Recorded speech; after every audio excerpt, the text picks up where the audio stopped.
As you can tell, I'm right on the edge here, so I'm going to try very hard through this discussion not to fall into the river. So here we go.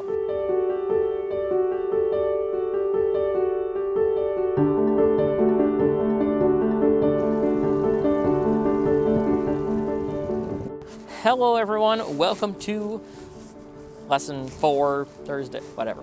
Today we're talking about series circuits, and I am going to try very hard not to fall into the river, which is right behind me. I have like 3 inches of clearance between me and falling into the water. So that might be entertaining later on, bad for me, good for you. We'll see what happens. Anyway, today we're talking about series circuit, and a series circuit is the next logical extension after a basic circuit. See, a basic circuit, which we did yesterday, involves a single battery and a single load, and then it goes back to the battery, right? In a series circuit, there are just more than one load, but it's on the same path. So you had your battery and you had your wire and it connected to your light bulb. So let's say, don't do this, but if you would cut your wire, and instead of the space that your wire used to be, stick a little light bulb in there. And there you have it. Now you have another load on your string that goes around on your wire, right? In the same path that goes around.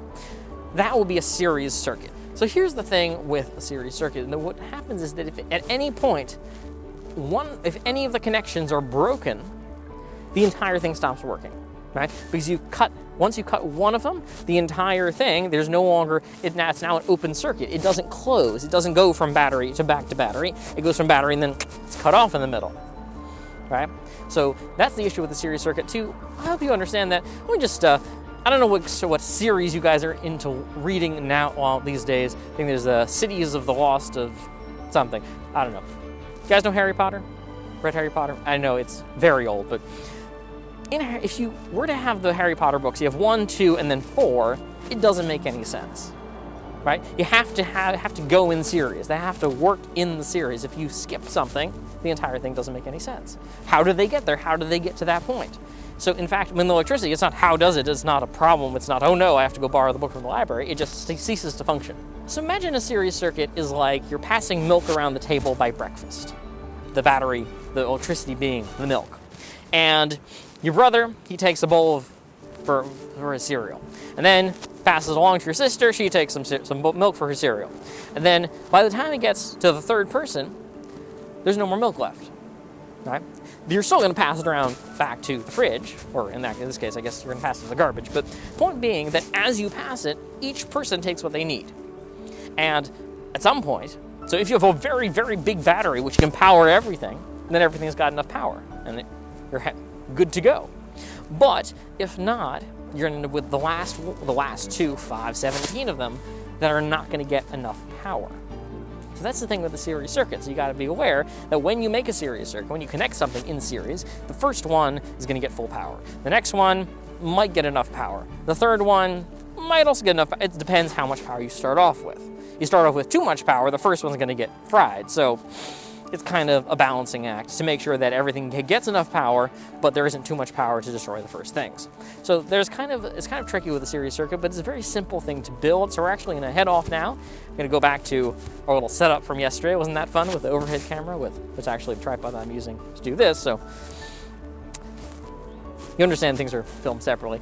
Anyway, congratulations to me. I didn't fall into the water, and we're going to head off back to the old workshop to make our series circuit. See you there. So now you all know what a series circuit is, and so now we're going to build one. So right now I have my power cell situation. It is taped down for convenience so that it does not roll away. I have my wires. I have wire 1, wire 2. I have my first load, which also has tape on the bottom, so that again it doesn't go anywhere. And I'm going to put that right here. So now we have our second load, which in this case is an LED. And before we start adding it to a series circuit, I want you guys to practice lighting this when it's on its own. And the reason is very simple. An LED, these LEDs in particular, are polarized, meaning they only light from one direction. See, there is a long leg and a short leg. That's on purpose. They can just run out of wire.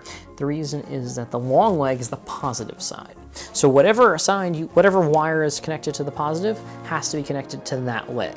Whatever wire is connected to the negative goes to the shorter leg. If you do it the other way, it will not light. So let's practice that now. Let's clip one wire to each leg. This is the shorter leg. This is the longer leg. And here we go. Here is the positive side. Here's the negative side. And da-da, there we go. And it turns on. Now, I'm going to switch them around just to illustrate what happens if you do it wrong. And it's not particularly exciting. It's just nothing happens at all. There we go. See, there you go. Nothing happens. It has to be positive to positive, negative to negative. But again, remember, this is a series circuit, which means that we have to have the battery, and then we're going to connect one side. So here we go. We have connecting here, and then you have to make some kind of connection between the positive leg of the LED and this light bulb. So the easiest way to do that, just stick it in there and bend it a little bit so it stays. There we go. Now the next thing to do is to attach this wire to the other leg of the LED. There you go. And now, let's see, here we go, moment of truth. Will it all work in a series? Let's see, and let's make sure this is in good position. And plug it in. Whoop. All right, so the LED is on, but not this. And why would that be? Maybe it's because we now, once the LED gets power, now this doesn't have enough power to turn on. So you know what we're gonna do right now? We're gonna add another battery. There we go. Now we got another battery added to our lineup. We're just gonna tape it down also. None of these batteries are really connected to each other with anything. We're just kind of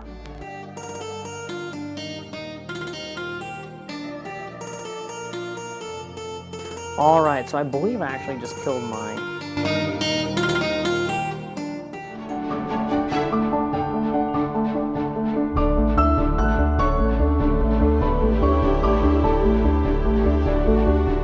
all right, everyone, so now we have our LED attached to, we have our battery attached to our light bulb, which attached to our LED, which attached to another wire, which is going to go back to the battery series. Here we go, and will it light?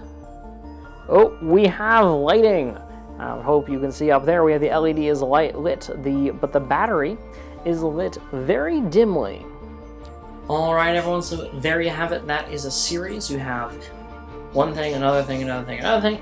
And as you've seen here, if you break any part of the series, the entire thing stops working. Forget if you break between here and here, but also if they're all in a row. So if you break at any point, it all stops working, which means, by the way, that it's very hard to diagnose problems in a series circuit. Let's say you have a house that's wired up as a series circuit, everything is connected to something else. Which means that for your lights to work, your washing machine has to be on and your coffee maker is running and everything is running at the same time, which would be very impractical. Bear with me. That means that if your washing machine is not working, it could be any of your appliances that isn't working. Which is why houses are not wired as a series circuit. It would be very, very hard to diagnose the problem. Where is this problem coming from if everything is interconnected to each other, which means at any point along the line, this is a very simple series circuit that we did here. There's only 2 bits, but you could have a series circuit with 400 bits. But in that case, if one of them dies, if one of them isn't working, if one of them got cut, then the entire thing will stop working. So it's very hard to tell at what point along the line that happened unless you see that it got cut. If something that's just broken, it's very, very hard to diagnose where along the line it is. As opposed to a parallel circuit, which is very easy. So let's head back and let's talk now about what a parallel circuit is.